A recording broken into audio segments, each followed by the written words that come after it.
আমার প্রিয় বন্ধুরা, তোমরা কেমন আছো? আশা করি তোমরা সকলে খুব খুব ভালো আছো। আমার প্রাণ ভরা ভালোবাসা রইল তোমাদের জন্য। আজ আবার একটি নতুন স্বাদের গল্প নিয়ে হাজির হলাম তোমাদের জন্য। আজকের গল্প গজেন্দ্র মোক্ষ। গল্পটি নেওয়া হয়েছে ভগবতের কথা গল্প থেকে। তাহলে চলো শুরু করা যাক আজকের গল্প। পুরাকালে হিমালয়ের কিছু দূরে ত্রিকুট নামে একটি পাহাড় ছিল।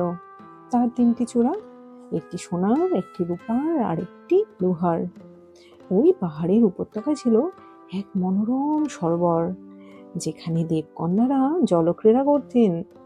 একদিন এক যূথপতি কিছু হস্তি ও হস্তিনী নিয়ে বনভূমি ভয়ঙ্কর ভাবে আলোড়ন করে ওই সরোবরে স্নান করতে লাগলো। গজদিগের মধ্যে রাজা বলে তাকে গজেন্দ্র বলা হয়। তখন সহসা বলবান একটি কুমির এসে ভীষণ বেগে ওই গজেন্দ্রর পা ধরে আকর্ষণ করলো। গজরাজ নিজেকে মুক্ত করবার জন্য যথাসাধ্য চেষ্টা করলো, সহায়তা করলো সঙ্গের হাতিগুলিও, কিন্তু কুমিরের কামড় কিছুতেই শিথিল হলো না। এই রূপে গজ কুমিরের লড়াই চলল 1000 বছর। দেবতারা উপস্থিত হয়ে এই যুদ্ধ দেখতে লাগলেন। গজেন্দ্র ভাবতে লাগলো, এতগুলি হাতি এবং আমার নিজের এত শক্তি, কিছুতেই কুমিরের আক্রমণ থেকে নিজেকে বাঁচাতে পারছি না। নিশ্চয়ই এই শত্রুকে বিধাতাই পাঠিয়েছেন। কাজেই অগতির গতি, সেই সর্বশক্তিমান ভগবানের শরণাগত হওয়া ছাড়া বাঁচবার আর কোনো পথ নেই। পূর্বজন্মের শিক্ষার বলে সে ভগবানের স্তব করতে শুরু করলো। যিনি এই জগতের আধার, যিনি জগতের উপাদান, যিনি তৈরি করেছেন এই বিশ্বকে, আবার যিনি নিজে এই বিশ্ব হয়েছেন, তার আমি শরণ নিলাম। যিনি সকল জীবের বন্ধু, সাধুগণ যার দর্শনের জন্য বনবাসী হন, তিনি আমার আশ্রয়।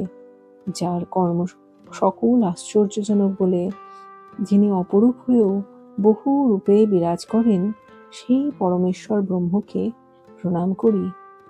তখন সর্বেশ্বর সর্বদেবময় গরুর বাহন শ্রীহরি স্বয়ং এসে সেই গজপতির কাছে আবির্ভূত হলেন। গরুরের উপর শঙ্খ, চক্র, গদা, পদ্মধারী নারায়ণকে দেখে গজপতি তার সুরে করে একটি পদ্ম নিবেদন করে অতি কষ্টে 2-4টি শব্দ উচ্চারণ করল। হে নারায়ণ, হে ভগবান, তোমাকে প্রণাম করি। বেশি কথা বলার তার তখন মোটেই শক্তি ছিল না। শ্রী ভগবান তাতেই সন্তুষ্ট হয়ে গরুর থেকে অবতরণ করলেন।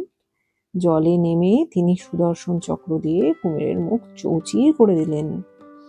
তাতে গজেন্দ্র রক্ষা পেল। এই কুমির ছিল এক অভিশপ্ত গন্ধর্ব। দেবল মুনির শাপে তার কুমির জন্ম হয়েছিল।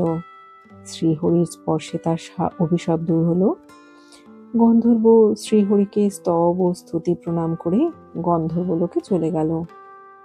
আর গজেন্দ্র পূর্বজন্মে ছিলেন রাজা ইন্দ্রদুম্ন। ইনি পাণ্ডদেশে রাজত্ব করতেন। রাজা ছিলেন খুবই ভক্তিমান।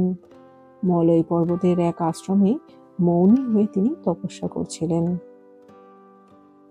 এমন সময় অগস্ত্য মুনি অনেক শিষ্য নিয়ে হঠাৎ সেখানে হাজির হন। রাজা তখন মৌনী বলে অতিথিদের যথাযোগ্য সম্ভাষণ ও আপ্যায়ন করতে পারলেন না। তাতে অগস্ত্য মুনি রেগে গেলেন। অতিথিদের যারা অসম্মান করলো তাদের বুদ্ধি খুবই জড়ো। তিনি অভিশাপ দিলেন, এই মোটা বুদ্ধি রাজা হাতিই হোক। অগস্ত্য তার শিষ্যদের নিয়ে সেখান থেকে চলে গেলেন। রাজা ইন্দ্রদুম্ন এটিকে দৈব ইচ্ছা মনে করে অভিশাপ মেনে নিলেন। রাজা হাতি জন্ম প্রাপ্ত হলেন, কিন্তু শ্রীহরির আরাধনার ফলে তার পূর্বজন্মের কথা সব মনে ছিল। করুণাময় শ্রীহরি এইভাবে গজরাজকে মুক্ত করে নিজের পার্ষদ করে নিলেন এবং নিজ ধামে তাকে নিয়ে গেলেন। আজকের গল্প এখানেই শেষ হলো। তাহলে বন্ধুরা, কিছু বুঝলে? যখন আমরা একেবারে অন্ধকারে ডুবে যাই, মনে হয় আর কোনো আশা নেই, তখন নিজেকে সঁপে দিতে হয় এই বিশ্বের সৃষ্টির মালিক যিনি, তার হাতে। সেই পরম পিতার উপর ভরসা করে প্রাণের সকলটুকু আন্তরিকতা দিয়ে তার স্মরণ করলে তিনি আমাদের রক্ষা করেন। এটি শুধু কথার কথা নয়, আমার জীবন তার প্রমাণ। আমার সারা জীবনে আমি তাকে বারে বারে উপলব্ধি করেছি।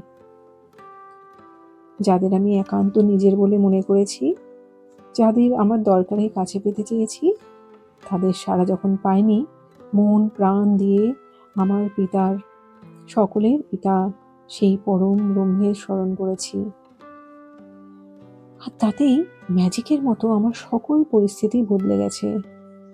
আচ্ছা চলো তাহলে আজ এখানেই শেষ করা যাক। আবার আসবো আরেকটি নতুন গল্প নিয়ে। কেমন?